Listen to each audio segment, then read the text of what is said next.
Hey everybody, welcome back to Guns and Gadgets, your premier source for Second Amendment news. It is Friday morning-ish still. Thank you to Gun Pro Deals for being a sponsor of the news today. It is a fantastic place to shop for stuff we like to use in our community, so check them out. Thanks again, Nate, for the support, and let's talk about today's video. So, it's been a pretty interesting time here during this COVID-19 pandemic / crisis, and one of the things that stood out is how much the anti-gunners that are serve as whether it's a selectman, a mayor, a state rep, a governor, etc., how much they utilize crises to enact their agenda. And we've seen that all across the country with lawsuits that were brought up by groups that had to force the hand of the government from the states to do the right thing and follow the Constitution. And that work is still not done. There are still some states that are under the thumb of Big Brother, and it's not right. But why did I start with that? Well, what's happening right now, while nobody's paying attention, is the competition, the runoff, the contest to become Joe Biden's vice presidential running mate. And what has been taking place over the last week is the boot camp that I told everybody about in this video floating above my head here. If you haven't seen that video, please watch it.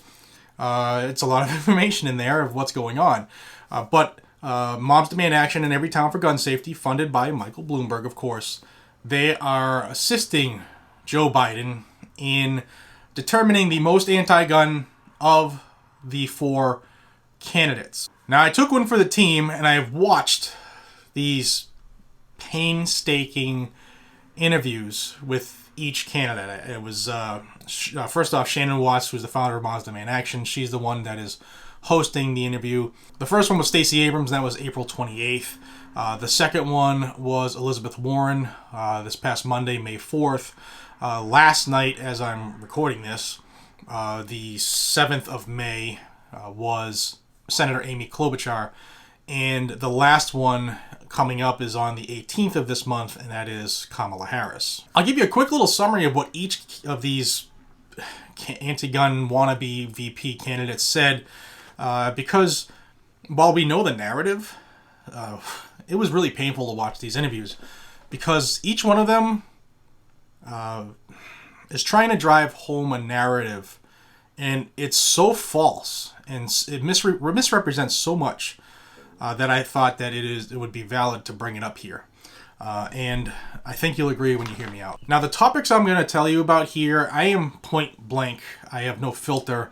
I will tell you exactly what they were talking about. It might ruffle some feathers, but just know that these are not my points of view. These are the candidates' points of view, and that's why I'm bringing them out. Because not a lot of people will watch this craziness, but these are the people who are fighting to be the next vice presidential candidate for the Democrat Party.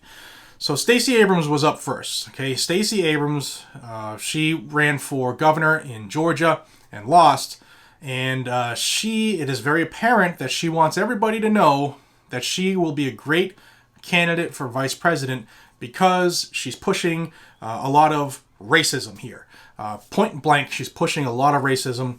And I'll tell you some of the things she said. And if you don't believe me, like I said, these are their views. These are things they said. Go back and watch the interview if you want.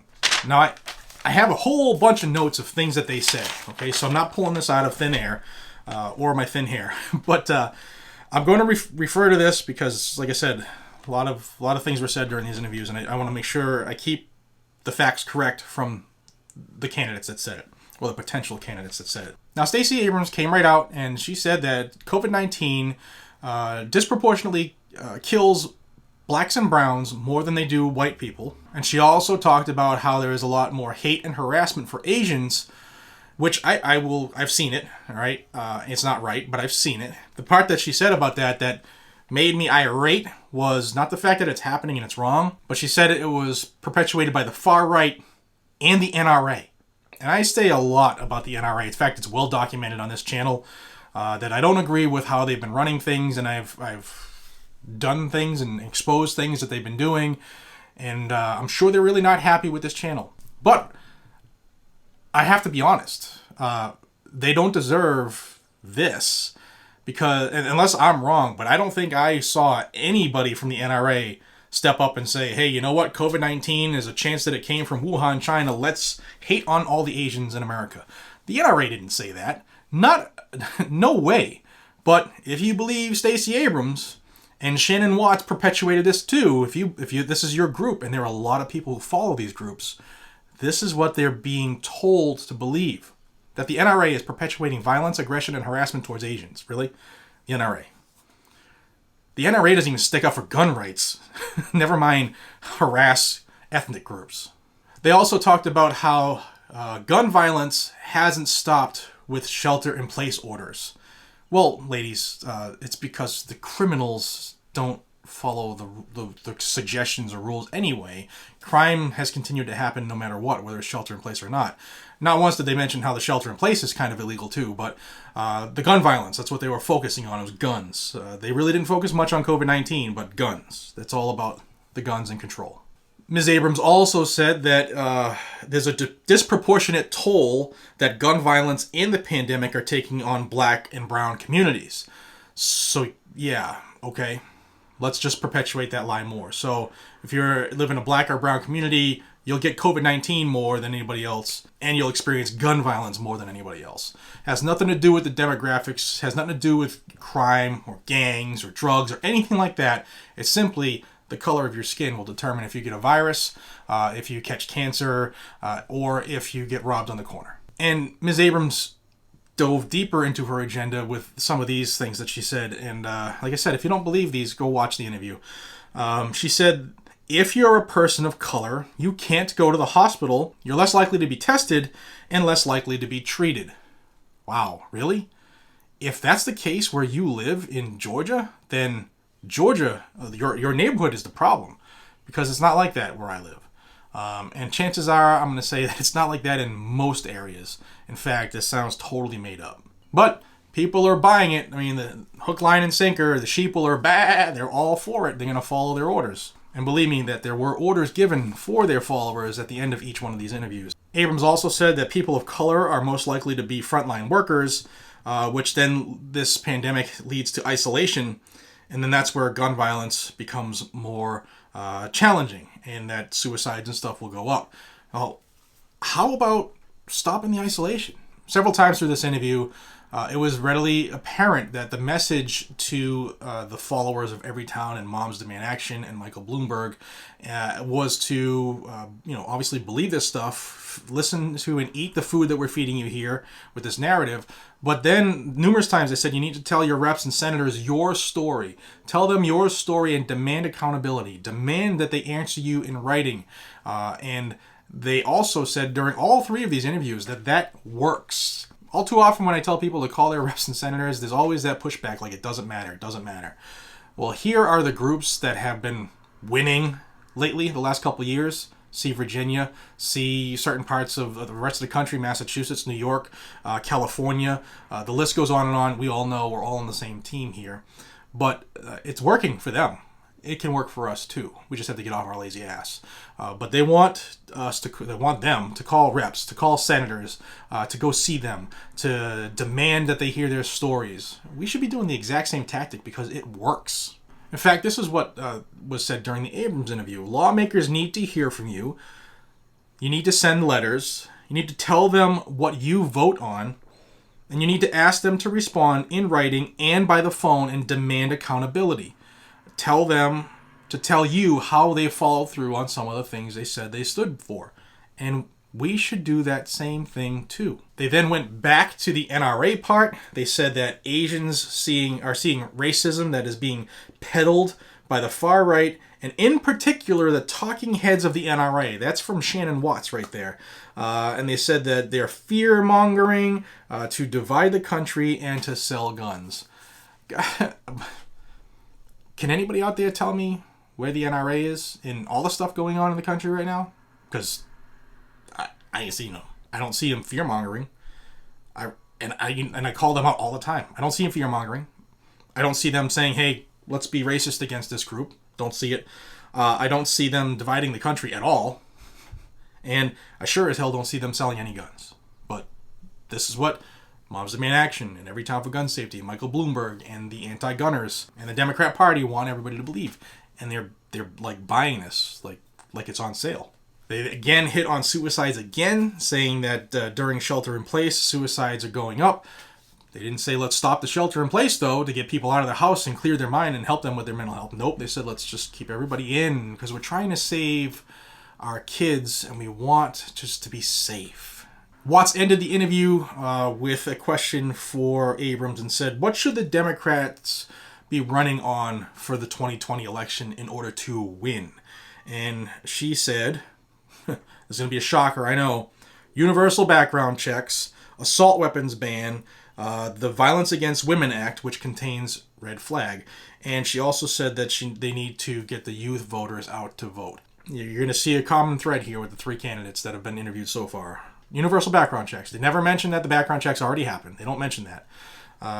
The universal background check does other things that they don't want to say that they're really trying to do, like person-to-person sales. AWBs, assault weapon bans, and sneaking in red flags through the Violence Against Women Act.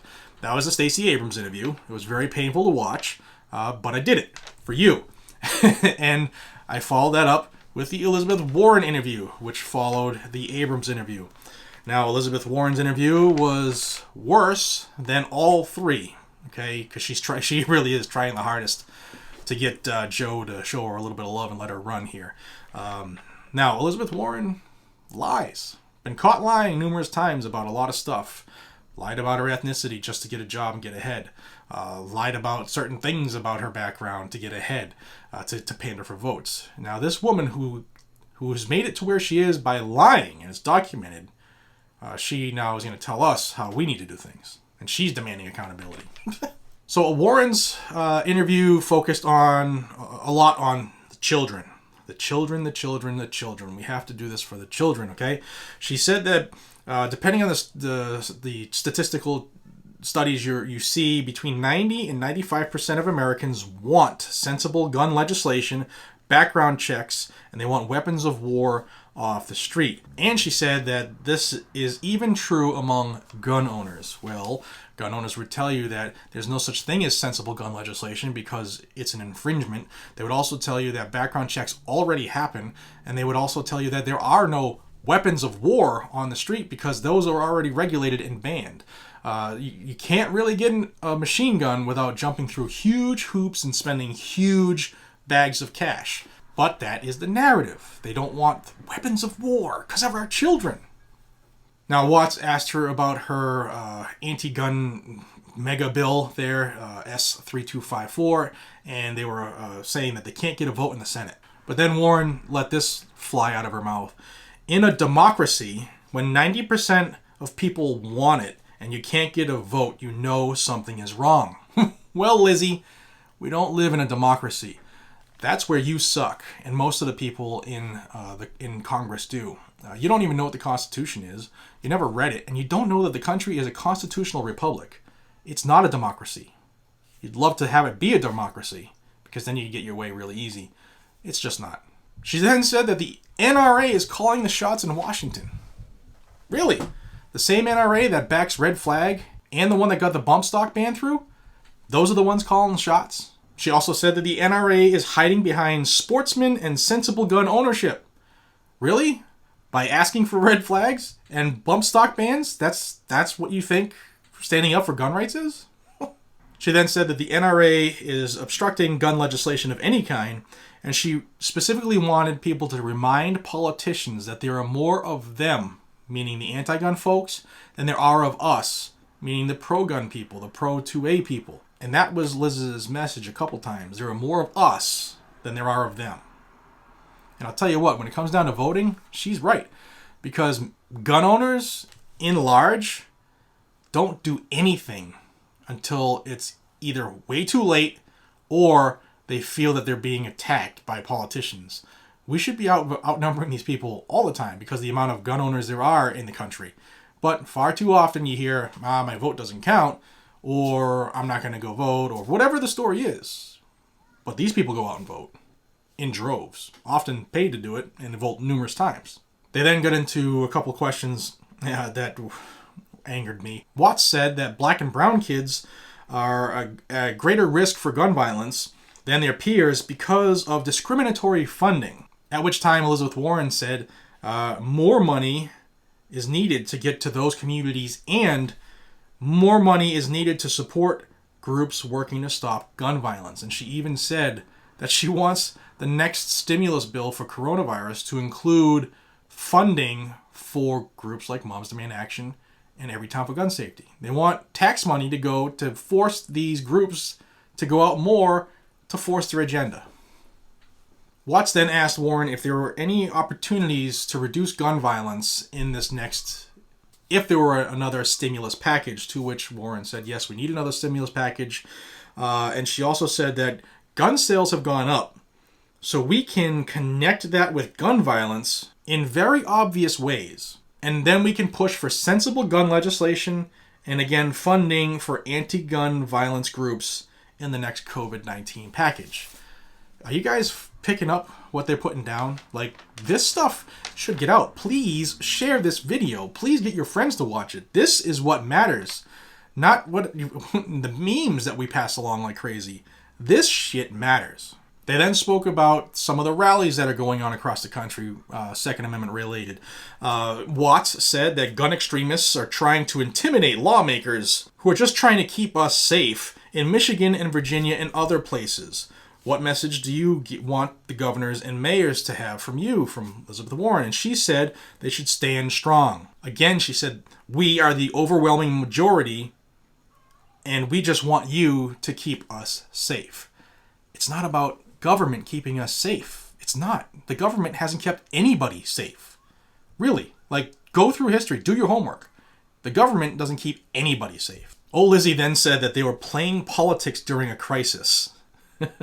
Which is exactly what all these bobos fighting for Joe Biden's nod are doing. They're playing politics to try to get some love, saying, I'm the most anti-gun of all of them, Joe. Join me. Again, they asked what can people do to help you and gun control and blah, blah, blah. And Liz said, call your representatives and senators and tell them your stories. Whether they're Republican or Democrat, call them and tell them your stories.